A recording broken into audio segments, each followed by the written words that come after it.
Welcome back to Sims Complete. I'm Matt Sims. That's Phil Sims. All right, let's get to it. Hey, Big Phil, how are you, man? I'm okay. Can't complain. Nobody cares. Nobody listens. So no use complaining. You had a good Halloween yesterday. I know your house is always a popular stop because you always give out some fantastic candy, and you're an excellent host. How'd it go yesterday for you? It was great. A lot of fun. I heard somebody on TV talking about this today. You know, a lot of kids don't even bother to have a costume to do anything. Not that you have to have a costume, Right. but just do something. And hell, they come in, walking in. How you doing? What are you? I'm me. And they wouldn't even have a bag for their candy. So we were giving out bags yesterday, but overall it was really good. A lot of fun.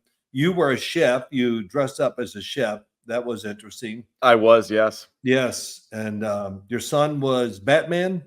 He was Batman. Yep. Okay. He was a very good Batman. He enjoyed being Batman very much all day.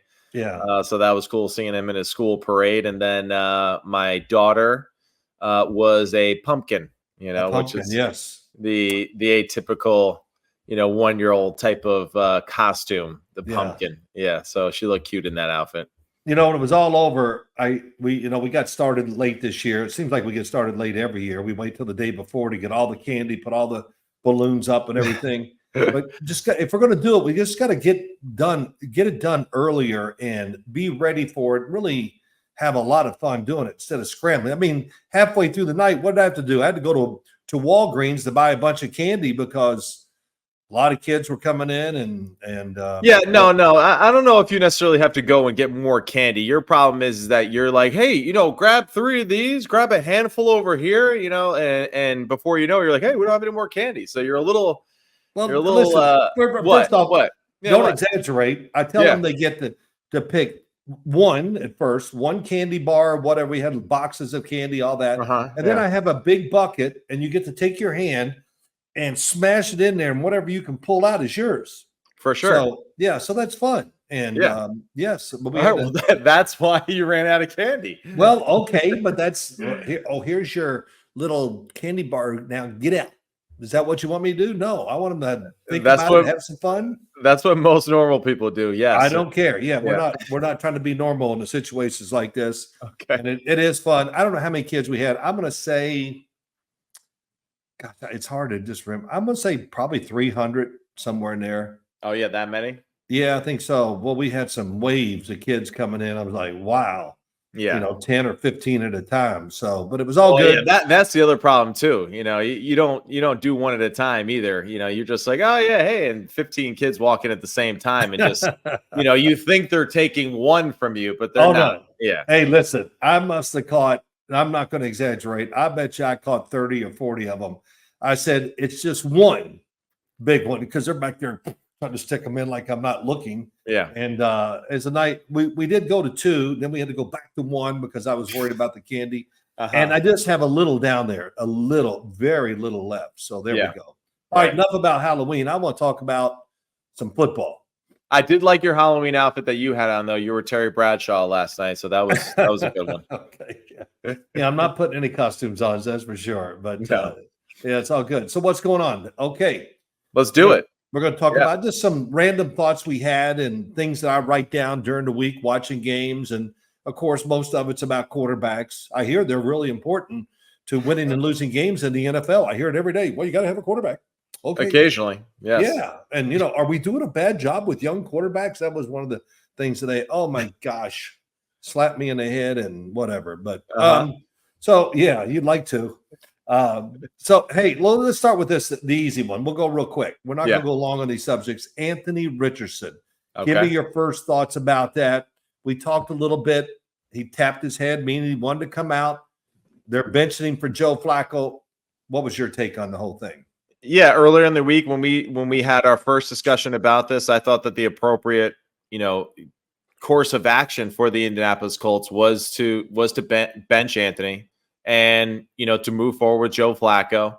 I don't know in the long term what this means for Anthony. I know that you thought that it could be potentially a positive for him going forward, that it could kind of help him just, I guess, like reinvigorate or remind him just the what it means to be a franchise quarterback. But I saw during the week, though, Adam Schefter, he made a great point. He goes, how many young guys and especially rookies do you see that get benched that actually bounce back and have a great response to those things and end up being the franchise guy? He goes, I'm sure there's a few. He goes, but off the top of my head, I can't really think of any.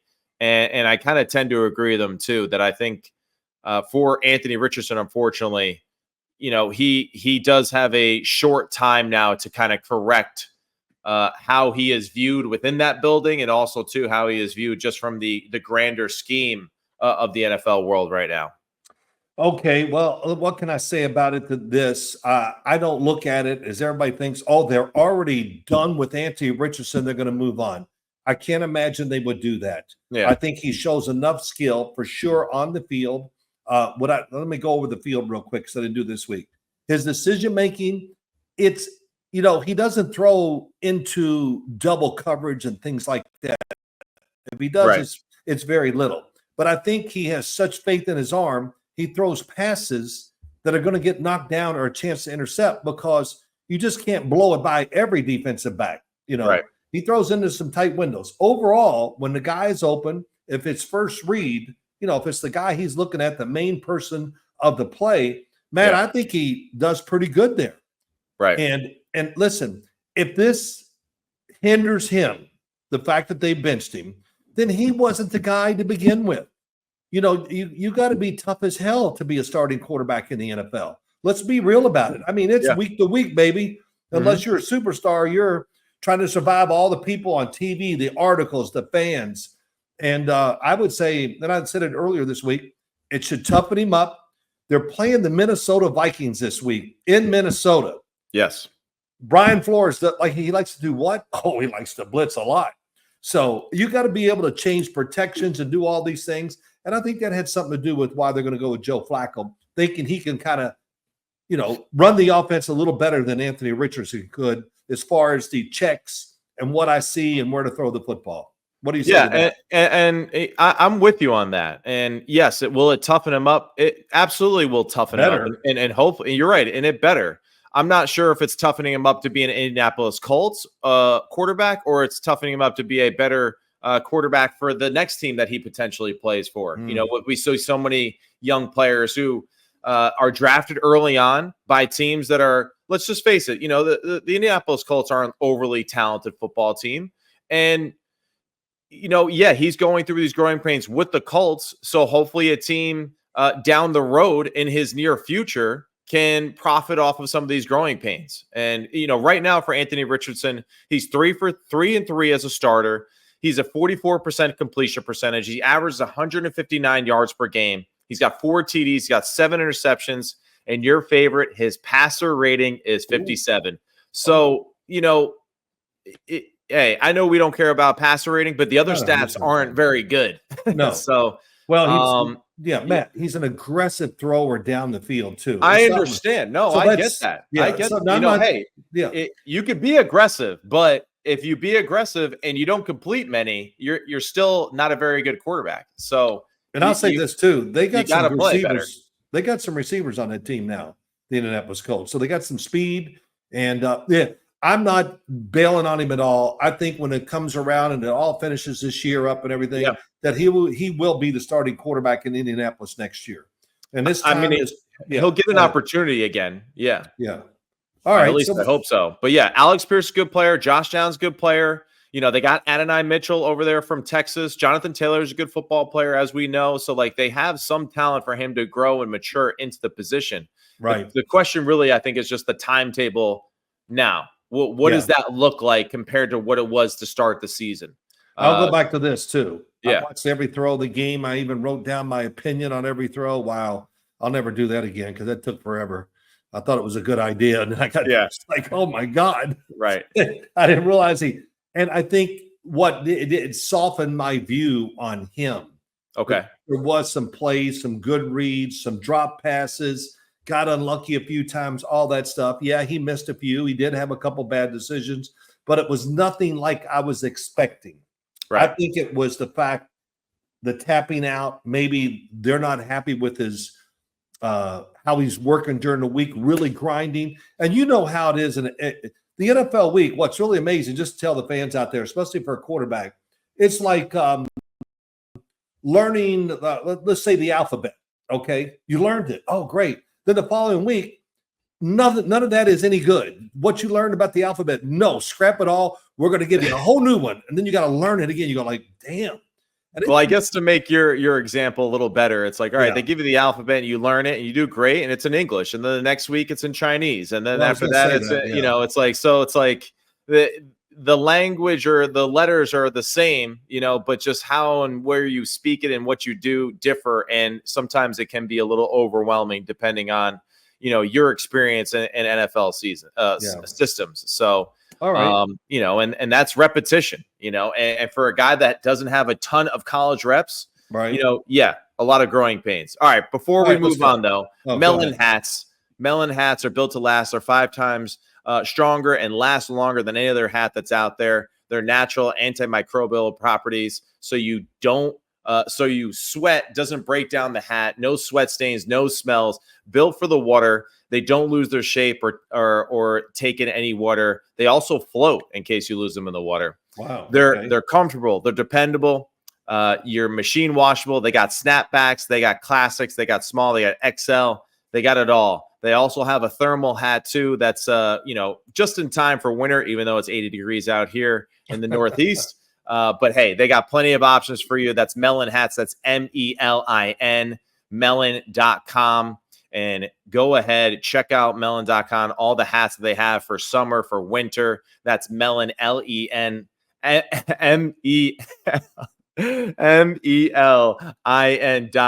and put it to the test yourself. That was difficult, Phil. Well, you know, I think it just comes back to the fact that I don't read too good. It doesn't surprise me. I saw your grades going through school, so I don't know. But yeah, that's right. It's all good. The report cards said the same thing. A pleasure to teach. Wish he would do his homework. All right, here we go. Melin hats, thank you very much. That was great. Good read. You know, sometimes it's good when you mess up. No doubt. No doubt. Yeah. It's you know, you're not a machine. You know, you got to. Yeah. That's what Anthony Richardson said to the Colts coaches. Sometimes it's good to mess up. All right, here we go. Moving on. It is. All right, let's go to this real quick. Just Kyler Murray. They're down there in Florida. They're playing. Tua's back. So we got 2 quarterbacks that we wanted to talk about real quick. Yeah. Let's just say Tua first. Okay. What did you think about his game real quick and how he looked, how he played, how he threw the football, all that stuff? Yeah, I mean, I think overall, you know, he looked pretty good. It seemed like for the amount of time that he's been out and what he is dealing with, both just like with his concussions, I think he did really well. Yeah, to think that he was just going to go in there and just light it up and, you know, pass for 500 yards and, you know, do all this stuff. He's obviously immediate upgrade to their offense when he is on the field for them and just the way that they run their offense. But yeah, I mean, I expect, you know, now this week to be a little bit better for him too. Just given the fact that it's another week of practice. All right, he got out there, he got the cobwebs off, and also just feeling confident in too, getting tackled, getting hit, all those kind of things play into a big part of him being more prepared to go again this weekend. I will say this real quick. Yeah, it was a good start for him, no doubt. Gave the team a chance to win. Yeah. You know, and I think what happens too, they give him so many plays, and it's just this way. They're easy completions, so it always keeps him in rhythm. Yeah. And all the things that we like about him, getting rid of the football quick when he has to, anticipating throws, putting it on the money. I thought he was very good that way. In fact, I thought the offense was too careful. Okay. You know, we'll fake a screen, let's throw the shovel. You know, a lot of bells and whistles there in a game plan. And just for me, maybe a little too much. I wanted to see a little more aggression down the field. And you and I both said this real quick as we got done watching the game. Yeah. The league is starting to get an idea of what they're trying to do, what they do, and they're taking away, you know, plays and those easy completions down the middle of the field and all that are not as easy as time has gone on as they were maybe this time last year. Right. So now, I mean, you know, he goes against the Buffalo Bills this weekend and Josh Allen, who's playing really good football right now. And really just the Bills have dominated the Miami Dolphins of late. Yes, they have. And that's, I guess, you know, one of the issues that we have here. And, you know, good for Miami. You know, Weeks 1 and 8, when Tua is healthy, all right, points per game, 23 points per game, 388 yards on offense, right? Averaging 6 yards a pop, all that kind of stuff. When he was out, 10 points per game, 289 on offense, 4 yards, so it's like it's that big of a drop. The pass yards per game, 273. When he was out, it was 151. So that's how important he is to this football team and how well he plays within the system and sees it and reads it and all that kind of stuff. The problem is that Tua only has one win against Josh Allen in his career. I think Josh Allen has won 7 out of the 8 times that they have played against each other. So this is going to be a tough matchup, I think, for the Miami Dolphins. And again, on the road in Buffalo, another place that seems like they have a tough time winning. I'll just say this. Listen, the numbers went down so much with Tua. You know what? That's the organization and the coach's fault. They just went. It really is. We got a starter, and who's our backup? Right. I mean, all the great backups in the NFL. Oh, well, nothing against Skylar Thompson. He needs more experience himself in pro football instead of just preseason. Yeah. Yes, he played when Tua got hurt. He's done that, but he's not in the same world or class as that. So you're going to have a big drop off. And I just think the Miami Dolphins got to do a better job of protecting their football team, their franchise, everything that you want to accomplish. You got to have that with Tua at quarterback. And I've always thought that. As soon as I just went, oh, well, the Dolphins, let's see if they can make this work without him in there. The offense fits him perfectly. Right. They didn't put enough stuff on the edges for it for other quarterbacks to come in and have great success. In fact, it was shockingly bad when Tua went out. And that's something to keep in mind, big picture wise, for the Miami Dolphins. Absolutely. Here we see Washington, the Commanders, a week ago. Jaden Daniels goes out of the game. All right, it's the Carolina Panthers they're playing against. But still, Marcus Mariota is able to come in and run the offense exactly the way that it's designed and intended to be run by the quarterback. So, yes, is Marcus Mariota, is he the same caliber of football player as Jaden Daniels? No, he is not. But he has the same style of play. Yeah, he's pretty damn good, and he's experienced. He's a veteran. And that's the difference for the Miami Dolphins. They didn't have an experienced backup. They also don't have a backup, too, that tries to match or play within the same style that the offense is designed. So you either have to have the same type of backup as your starter, or you have to redesign the structure of your team, when you have that guy that's in the starting lineup. And that's something that, hopefully the Dolphins can kind of figure out, too, because clearly with Tua's concussions, this is something that they need to kind of continue to plan for and not just turn a blind eye to. Yeah, listen, they got to go find a guy that's a backup that can replicate some of the things that Tua does. They got to find that guy. Yeah. And it's not going to be exact. It's not going to be as good. Of course not. But you can get one that's close and then manage the game and make plays for him that fits the team and a new quarterback that comes in there. So that's a good point. That's our thoughts about that. Let's move on. I'm going to speed this up. Kyler Murray played against. Yes. Kyler Murray, man, we got to start paying attention. This guy's like, he grew up. I mean, and I don't mean that in a bad way. It's all of a sudden he knows how to play the NFL game, right? How to play his team. He knows what he's going against, when to take chances. I don't know if we've talked about him much this year, but dang, he looks good what he's doing. And he's making it look easy too. Yeah. So that coaching staff, I go over this. So this is the one thing. They're losing the game. They get a 34-yard field goal to win it. Their drive was 5 minutes and 1 second. And it was the last play of the game when they kicked the game-winning field goal. 13 plays for 73 yards. And when I watched it, I just went, God, they were in such control. It was like, here we go. And you just went, oh, they're going to kick the field goal and win the game. Yeah, I can see it coming in there. So I give Kyler Murray a lot of credit.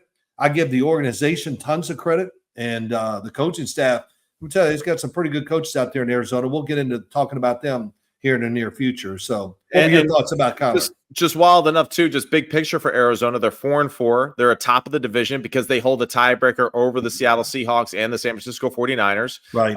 So, it's really unbelievable that now here they are at home and they have the Chicago Bears who come in limping in after that game against the Washington Commanders.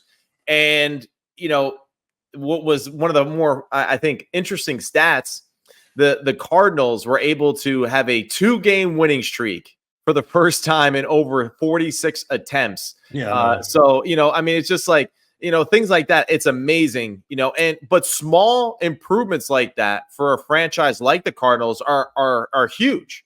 And if they can run the football effectively, because the Bears defense is legit. They are a good defense. They know how to play overall, just like good defense against the run, against the pass. Jaden Daniels even struggled in that low red zone area against them too. So that's where, like, for the Cardinals, can they play solid defense this weekend? And then Kyler, can he build off of that momentum against a very solid Chicago Bears, defensive group? But yeah, I mean, Kyler, it's pretty awesome, man. How well he's had his season here so far, and just how well he's playing. 62% completion percentage, second best in his career, other than 2021. But the key is, like, he's not passing for as many yards, but he's protecting the football well. So he's got 11 pass touchdowns so far on the season with 3 interceptions, and he hasn't taken a sack in the last 3 games. So he's seeing the field well. He's getting rid of the football. And his experience is paying off for him too. And kudos to the coaching staff too for getting him right. Toughened up. He's lost a lot of games. People doubt him, got injured, new coaching staff. I mean, are we going to get this thing going or not? And, I have to believe he sat and talks to himself, which we all do as quarterbacks. We sit in our car, we are home, and he's got it. He's playing just a different style. And I think the thing that catches me is I can see how relaxed he is, not only the physical part, but the thinking part. I can definitely see it when he's like, oh, nope, okay. And it's just keeps the rhythm. It's not about him scrambling 20 times a game and, oh, wow, he's such a great athlete. He gets away from people. Yeah, but I want to see him orchestrate and manage the game and his offense and the play calling and all that, and he's doing everything. So good for him. Yeah, big win, big game for them this weekend. And just Trey McBride, he's been playing extremely well for them. Marvin Harrison Jr., like, he's legit. He is a bona fide receiver 1 for them. And then James Conner runs the football extremely hard. So if they could be balanced on offense with James Conner just being physical and wearing out some of the Bears defensively that way, that bodes well for them too, since Arizona's struggling defensively, big picture. All right, go ahead, big guy. What you want to say? Yeah, I'll just say real quick before James Conner, look, he's always mad, so that's why he's a good running back in the NFL. Let's go. That's what it is. He just runs. He must look over there and go, he beat up my whatever. He's thinking of something in his head to get him going, and he's just going to try to overrun it. And so he's got some sort of motivation. He's got motivation. Yeah. I admire what he does. Here, just a little thought, not about the games or anything like that. What do you see in Kirk Cousins? I mean, Kirk is playing awesome right now. It really is. And I think what's fun too is that they really, like, offensively, super aggressive, doing it all, formations, putting it all in Kirk's hands. And I think that's the way to go, and that's where, we kind of get that same, philosophy of, like, how the Rams and Matt Stafford were, right? That extension of that offense now being in Atlanta, it seems that same way. It's just like, hey, we go where Kirk goes. When he makes good decisions, when he throws the ball with conviction, we're going to win the football game. And it's great. And I think he has guys that really fit his style of play. And along with just Bijan being able to run physical and mix it in there too, it's awesome. Like, now the problem is, big picture, this team defensively hasn't quite found, their groove yet, but they could score up there with anybody. And, good timing for them too, since they got the Dallas Cowboys this weekend. I'll just say this: every game, if we took 10 shots in every game, we would go, there it is. Oh, he looks a little better. And physically, he just keeps getting better. Right. And I know it was against Tampa Bay. And this is not about who they played. It's about him. And he's had 2 big games against Tampa Bay. And Tampa Bay, oh, my God, they can't slow anybody down. That's another thing. But Kirk Cousins' decision-making, and, we're always into this too. You can tell his legs are better. Yes. The way he moves, and he scrambles a little bit more than I've seen him do. But the big thing is he sees it, believes it, and hits it, man. Yeah. I mean, he is dead-eye accurate, and he's throwing the ball with no doubt about it. He's throwing it with more power these last 2 or 3 weeks than he did earlier in the year. Oh, you're absolutely right, because here's some great stats for you too, right? weeks 5 through 8, Kirk Cousins completion percentage 71%, pass yards per game 310, touchdown to interception ratio 10-3. So Guy is clearly seeing the football field extremely well, and it's not dink and dunk either. Oh no. That's what I think is the best part about it. It's aggressive throws down the field. So and that's what we come to expect from Kirk, being tall and strong in the pocket and just cutting teams apart by just being a super brave, courageous thrower. He is, man. You're right. He has no fear. No. If the window's open just wide enough for the football to fit through it exactly, and he goes, yeah, that's me. I'm going to get it in there. And, he threw a touchdown pass like a seam down the left side, and I just went, touchdown. I'm watching the film, I'm going, it's a touchdown. Because he just caught every inch of that football and threw it perfectly. And here's the other thing, Matt. Oh my gosh, Kyle Pitts is actually part of the Atlanta Falcons. I didn't know he was still on the team. No doubt. But boy, he all of a sudden looks like a big time tight end. He's huge. He can run. Yep. And hold on to the ball just a little longer before you throw it down in the end. Remember, he got to play. Boy, right. It was like watching Malachi Corley. Is that right? Did I say his name right? Yes. For the Jets? Yes. Yeah. Correct. He was close to that. And boy, but overall, Kirk Cousins, the Atlanta passing offense, we see who they are. They're just going to come out and they're going to go after you. So it was really good by him. So some other interesting things too for Kirk Cousins too, like his production on third down. So he is first in the NFL with completion percentage on third down, which is 70%. He's got 5. He's got 5 touchdowns, 0 interceptions, tied for first in that regard. He's second overall in passer rating. I know you don't care about some people do. Yeah. Kyle Pitts, though, 419 receiving yards this season, 4th amongst all tight ends in the NFL. So that's a big one. And Darnell Mooney has matched his career high with 4 receiving touchdowns in 2024. So just his involvement with Drake London, right? It just, it's a good skill group. It's a talented group. They kind of fit each other well too, like in that puzzle piece of the offense where each one can kind of bring a different aspect to it, and that's what I like. Drake London, big, strong, physical, can trust him over the middle, can trust him finding those zones, getting the football, getting up the field aggressively. Darnell Mooney, with just being that explosive, can do a little bit of everything kind of guy. Kyle Pitts, like you said, big, strong, physical, and love all those type of styles of players, especially when you get into third down situations, when you get into the red zone area, because you get to do a lot of different things offensively, which is a tremendous advantage for this football team going forward. The great Mike Lombardi, who he doesn't call me anymore. I guess I'm not big enough. I don't know. He just got rid of, but no, he always had this statement. The first time I ever heard it, and it's so true, and people say it. Yeah. When you think of your receiving core, think of a basketball team. Right. We need the speedy guy. We need the big guy. We need the shooter, and you don't want them all the same, because the defensive backs and every defense is different. So certain guys are going to match up better against certain defense than other players on your team. So yeah, it's a great thought you just said about the Atlanta Falcons and their receiving core. All right, let's do this. Let's do it. We got a couple left. We'll be quick. Bo Nix. But before we get to Bo Nix, just remember, all right, basketball fans, it's that time of year again. The NBA is back. From opening tip-off to buzzer beaters, BetOnline has you covered. Best odds, biggest promotion, live in-game betting on all your favorite teams. This season, every game matters. BetOnline has every stat, matchup, breakdown, and live odds to bet on during the game. It's the NBA, it's the NFL, it's the NHL, it's political props. They got it all. Head to the website to get in on the action. Today with America's most trusted site for online wagering. BetOnline, the game starts here. All right, go ahead, big guy. Well, it's Bo Nix. I know we've talked about him before, but we're going to do it again. And we got to get, of course, Jaden Daniels just keeps getting better too. All these young guys. Yeah. It's been impressive. Bo Nix, it is truly, we're just watching it go up, up, up, up almost every single game. But I'm going to talk about this first.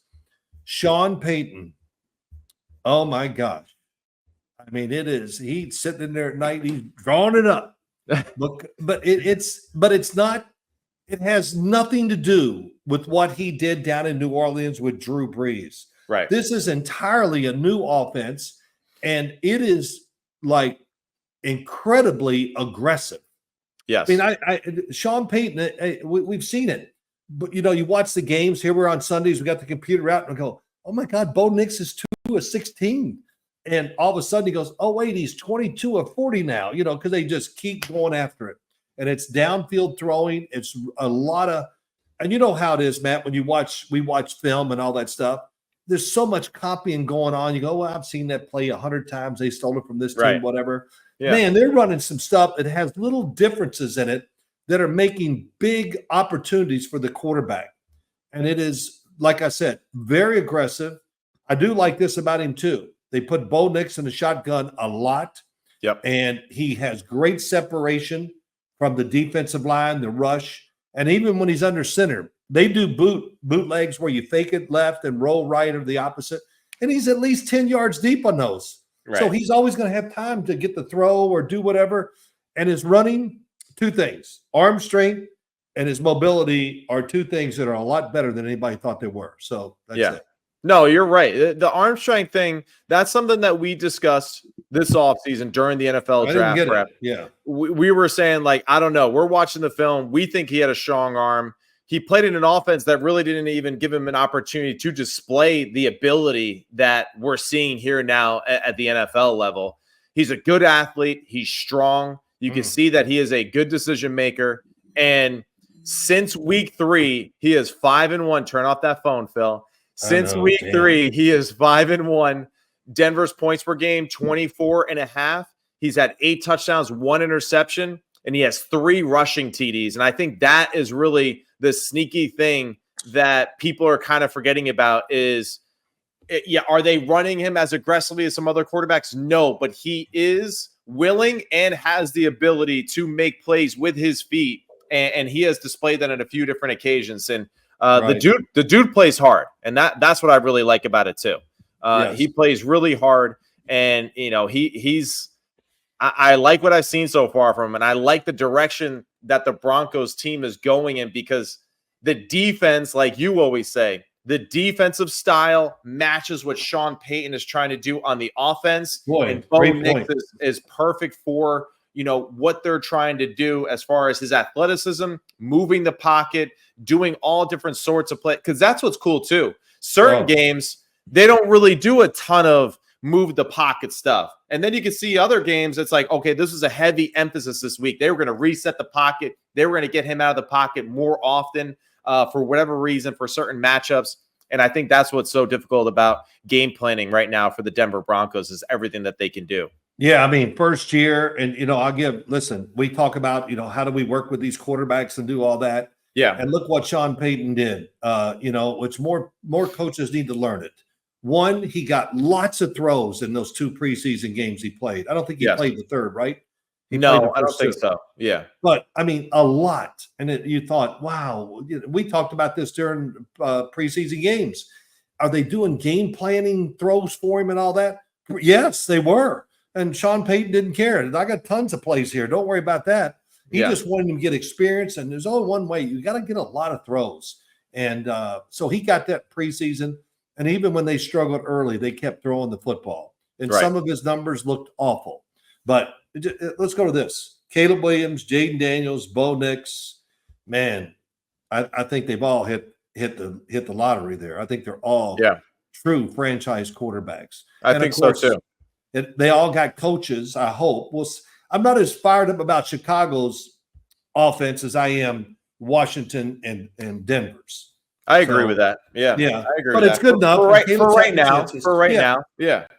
But we see the players are definitely talented enough to be not just franchise quarterbacks, but big franchise quarterbacks. Like get on that list of the top 5 or the top 10, whatever we talk about. A lot of good quarterbacks in the NFL. That's all I'll say. And these rookies are really showing out really well. How about this? I'll let you do this first. Jameis, I know I don't want to talk too much. Jameis, you're doing great, big guy. Hey, everyone is here to hear what Big Phil has to say about these things, so you need to talk. Okay. Nobody's Oh ever yeah, told me that. yeah. Big Phil take compliments well. Shocker, huh? Hanging out with Parcells too much. Shut your ass up. Let's go. How about give me your thoughts about Jameis Winston? I thought Jameis played really well. I mean, it's crazy to think too. It's not crazy. I mean, he's clearly an upgrade from Deshaun Watson. Yes. What Deshaun wasn't, he just wasn't playing well. Wasn't playing confident. Didn't see the football field well. Wasn't, taking the aggressive shots when they were there to be had. And Jameis just playing really good football, making good decisions, being aggressive. And something that we always kind of compliment him on is, is the big mistake always kind of looming? Yes, it definitely is. But at the same time, he just doesn't give a damn, and he keeps playing, and he can play through it. And that's why we love Baker, and that's why, Jameis is a great backup in that regard too, because he can bring the energy that you need to a football team, and this team needed it. And to see them produce it. Now, listen, the Baltimore Ravens defense right now, we know that it's talented. We expect it to be better, but for right now, their defense stinks. And he did a great job of playing well against them and making the plays and really the big explosive pass plays, which I think are the most important that this team has been missing out on. All right. And of course, I hear this. Well, he almost threw a couple interceptions. Oh, my gosh. Yeah, of course. Yeah. I mean, but that's the thing. All right, so Humphrey almost Kyle Hamilton drops the pick. All right, next play, touchdown. That's the thing. Most quarterbacks who almost throw a pick, well, all right, let me just check it down the next play. No, he just read it out, made the play, and that's all you want from your backup quarterback. Well, I know we need to. I guess I'm gonna have to start judging games like this. Almost intercepted. Yeah. Well, come on. Can't we just? What's the big story? The big story is. He comes in, you said it, energy, better decision making, getting rid of the football, finding the guy that is open. I thought his progressions in going from one receiver to the next was outstanding. Yeah. And he never hesitated on the throw. He threw in rhythm so much. And I think there's so much. Did he not look different body-wise too? I thought he was trimmer, more mobile, and just even his motion throwing the ball. Had a lot of action to it. And I thought his accuracy was off the charts. And it wasn't like they were all wide open. He threw some out cuts and things like that. I'm like, whoa, good throw. I mean, as I saw it in the air on the tape, I'm like, oh, good job. And so they got to be excited. And I think the defense Cleveland is really good. But they're not getting to play in the situations you want to be in sometimes. That's a great point. Yeah. So let's see if they get that working. Gosh, it might be scary. Jim Schwartz is over there going, well, what the hell? Let's take a chance. We'll score anyway. Yeah. No, that's a great point. It's real. So it's just awesome. I don't know Jameis, never met him, but his interview after the game was tremendous. Everything about him. And it sounds like, too, since he's been there in Cleveland, he has practiced really well. Everybody sees it, and now he finally got his chance. And I feel like a lot of people were saying that Jameis should have been playing, weeks ago. And, of course, because of the situation, he's not getting that opportunity. And, hey, when your starting quarterback is contracted to the amount of money that Deshaun was being paid, he's going to play. And, hey, now the injury created opportunity for Jameis, and congratulations for him for taking advantage of that. And we'll see. This second week is going to be interesting because now he's got the Los Angeles Chargers coming into town. Good defense. They only allow 13 points per game. Total yards per game, 305. Pass yards per game, 193. And it's amazing, too. The Chargers just a year ago were bottom 10 in every statistical category defensively. And now they're, in the top of the league in pretty much every single one of them. So another example of just how important coaching is in the NFL, for these guys. And, for Jameis, I think the biggest thing is just, for the Cleveland Browns is just, can they protect him consistently against the Chargers? Because I think if they can make this a game, especially with, like you said, Schwartz on the other side calling it up versus Greg Roman. Yeah, it'd be tough. But Jim Harbaugh, sorry, Greg Roman, they're going to make your team tough. They're going to run the damn ball. We've run it 15 times and we got 7 yards. Run it again. Right. And so, they're just breaking you down. And it's like, oh, you're taking some punches. How many do you want to take before you break? Or something like that. And they've done a terrific job. Not a terrific. Of course, I'm gonna nitpick. Justin Herbert's the best player in your team.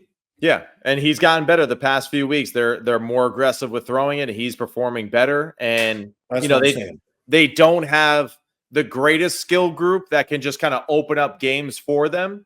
Right. But we are starting to get some of those signs of just the offense coming together to help him as a passer now that they've established that they're tough as hell in the running game. As I'll tell all the receivers out there, not that they need to tell me, just everybody's listening, all you need is a little tiny window. Yeah. Because, they got Nolan Ryan throwing the football back there. Yeah. I mean, I don't know who you want to pick out. Nolan Ryan, I mean, it is fastballs. I mean, he can rear back and throw it with the least amount of energy so hard, maybe just as good as anybody in the NFL. Right. So they're building this team, and if they get enough skilled people around Justin Herbert with that coaching staff, I will just say this: look out. How about this? Yep. Here we go. Real quick, we'll make this one about 1 minute total. Jordan Love, Malik Willis. Who's going to play? Green Bay, we're expecting bad weather. It's going to rain. Yep. So give me your thoughts on weather, and give me a quickie on Jordan Love and Malik Willis. I guess for Jordan Love, the one thing that, has been his greatest advantage when he plays is his ability to kind of move effortlessly and to slide and throw and create tremendous power while he throws, especially down the field throws. Now, does the groin affect that as the game continues to go on? Is he able to drive the football as powerfully as he wants to? Is he able to move as suddenly as he needs to, with that kind of injury, which I think stems also from the ankle knee injury that he suffered against the Raiders early on in the year. Yeah, so there's some sort of, thing happening there for him. Either way, though, I do have faith that LaFleur will be able to dial up for whoever the quarterback is that's playing in it. And I really wouldn't be shocked either if LaFleur tries to be as patient as he possibly can with being physical in the run game, right, with Josh Jacobs in this one. So that's where I see like a lot of under center, run it, play action passes off of that kind of stuff, and really trying to speed the game up a little bit, because we know Detroit's a good running football team. We know that they, with their two-headed monster in the backfield, they're going to be patient with those guys. So this could be, I think, like an oddly very fast-paced game with two teams that like to run the football. And, for the Green Bay Packers, trying to control time of possession just a little bit. Who do you like in the game? All that being said, I'm still going to go with the Detroit Lions just because I feel like, the weather thing scares me for sure for Jared Goff. Because if there's one thing that I would say, hey, he's a dome quarterback and he's been playing great. But when you go from the dome to then playing in the elements, it's a real thing for a lot of these guys, and they're just not used to it. Whereas Green Bay, the weather there, it's always a little sketchy. So I feel like, them being maybe a little bit more comfortable in that environment will be a big factor, but I'm still going to take the Detroit Lions on the road in this one. Well, they're expecting rain. Yeah. I'd rather play in rain than wind. So that's one thing. Now, not that I'm not playing, so it doesn't matter, but Jordan Love, big time downfield thrower. You look at his numbers, his completion percentage. Who cares? When he hits one, he's in scoring he's already in scoring zones, as soon as he completes one pass. So that's one thing. When I think about Jared Goff, the weather, I just remember, I think it was last year, right, when they played Baltimore, somewhat early in the year. He had a really bad day, kind of fixed it at the end, got some numbers where it didn't look, but it was windy, and he really struggled throwing the football. But I'm going back to this. 2 years ago, the last game of the year, when they were up in Green Bay. Yeah. And Green Bay, I think, needed the win to go to the playoffs. That's right. And they didn't get it done. I can't remember if he started the game with it, but Jared Goff put gloves on. He did. I want to say that halfway through the game, he started to put gloves on in that one. Changed everything. Yeah. Because now the football, he can really let it go. started throwing it better decisions. When you worry about the football and where it's going to go, hard to be a good decision maker and be, relaxed and do what you want to do. Yeah. So I would think if it's raining, it's a problem. It's just thinking about it. If he puts those gloves on, that'll eliminate a lot of the thought process. So Definitely. It's going to be a good game. I like the Green Bay Packers. All right. Yeah, so you got Green Bay. I got Detroit. The cool thing is I think both of these guys, Ben Johnson and Matt LaFleur will call the game kind of very similar. Of course, different styles, but if it is a rainy, wet day, I would expect, honestly, both to kind of have a very similar strategy offensively to kind of limit some of those, those plays, and those errors that are made in the passing game sometimes if it is that sloppy out. But this is really going to be a fun one. And it is amazing, too, just to remind us all, how much Dan Campbell has changed how we view the Detroit Lions as a whole, as an organization. And really, it probably started that day that you're talking about, the Green Bay Packers, when they kept them out of the playoffs. That was when it was established that, all right, this guy is legit. This team is tough as hell, and they really enjoy being the underdog. And hey, they're not the underdog anymore, but they still kind of have that same Rocky Balboa mentality every time they take the field. So that's pretty cool about them. I think you and I, if we had to judge the offenses that we like that really kind of fit anybody that's starting quarterback in the NFL. Yeah. And I'll just say the top five. Well, there's no doubt in the top five, it's going to be Matt LaFleur and Ben Johnson, these two coordinators, because it's just really well thought out and very versatile, and they do a little bit of everything, which is great. My one thing about Detroit, I just want to say real quick, I forgot about it. Yeah. Is since Aiden Hutchinson has not played the last couple games, Detroit is blitzing quite a bit more. Way more. Yeah. Yeah. So that's a big deal. I don't know if I'd like to blitz the Green Bay Packer quarterback, play caller, and that extremely fast group of receivers. Yeah. I mean, if you're going to blitz them at a consistent basis, then you better be holding on to your rear end, because watch out, here it comes. Well, that's where I guess, it'll be interesting to see who gets the start for Green Bay, because Aaron Glenn might have the thought, all right, if it's Malik Willis, I could be more aggressive because of his lack of reps, essentially, even though he's played a lot this year, maybe just not have the same faith in him totally having control of the blitz pickups and changing the protections and all those kind of things, maybe the same way that Jordan Love does. But at the same time, I could see him saying, all right, Malik Willis, let's play soft. Let's play careful. Let's have our eyes on the quarterback. And you got to just dice us up. And we just got to focus on stopping the run and making sure that we converge on the football. So curious to see what path he takes with if Malik Willis gets the start, or really for Malik Willis or for Jordan Love. Here we go. This Malik Willis, no matter what, I think he'll do well. I don't know why I really have faith in him. I know, it's amazing. Just, and hey, we've said this multiple times about multiple quarterbacks here today. Jameis Winston, Malik Willis, Baker Mayfield. I mean, Kyler Murray. So clearly there is light at the end of the tunnel for Anthony Richardson, who we discussed earlier today. Good point. There you go. So it's like, but just again, will the growing pains be for the Colts or for the other team? But yeah, keep going, big guy. Well, he's made good decisions, throwing the football well and all that. Here's why I kind of brought that up real quick. Yeah. Is that if he plays, let's say, a couple more games this year, and really shows what we've seen, a truly total transformation of rhythm, knowing what to do, having confidence, being accurate with the football. And I got to tell you, damn, can he run?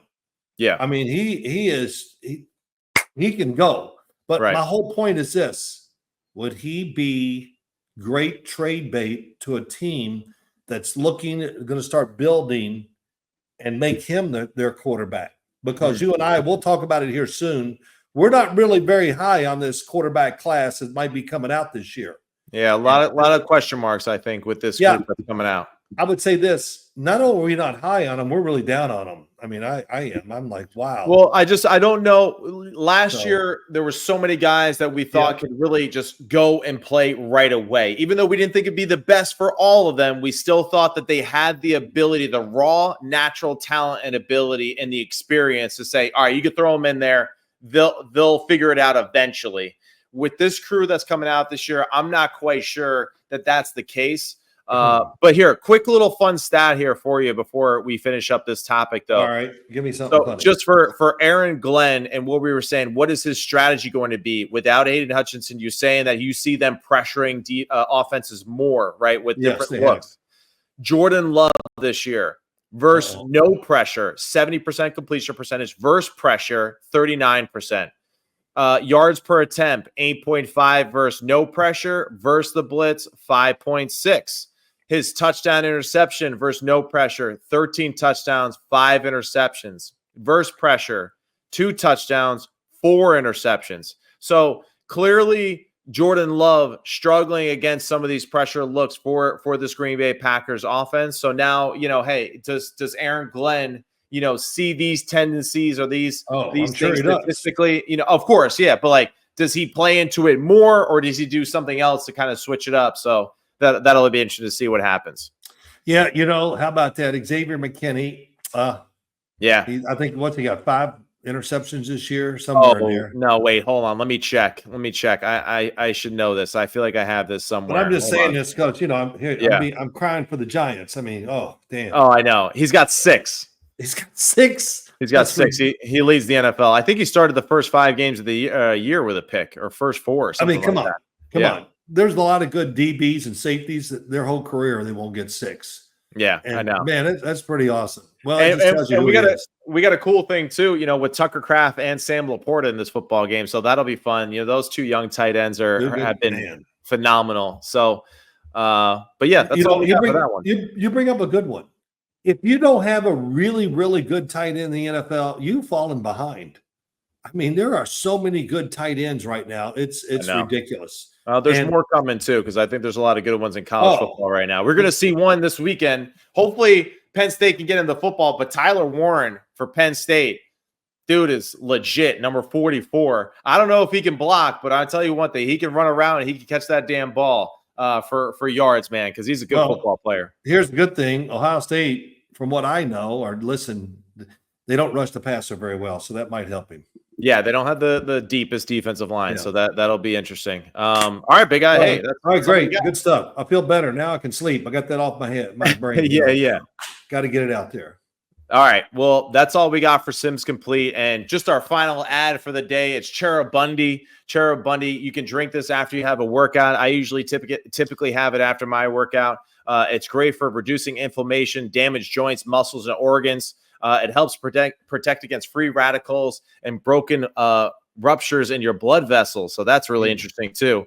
It's high in oxidants, antioxidants of all the fruits and vegetables, and it helps with your melatonin balance too. So you get a better night's sleep with Cherubundi. So that's Cherubundi. Check it out. Really good post-workout drink. That's how I use it. I'm sure there's multiple ways others use it, but Cherubundi, really good product. And we appreciate them sponsoring our show. Big guy, all right, man. Good job last night at Halloween. You the man. Yeah, that was fun. And I like this. I like this. This is great. Well, you know what we need to do is like nitpick or not nitpick. That's not the word for it. There we go. No, different positions. Like let's 1 week just go. Let's look at let's pick out the hot receivers that we have been watching and we see and with and always try to go somewhere where a lot of people don't know. I'm just not going to go who's got the most catches and that. Yeah, right.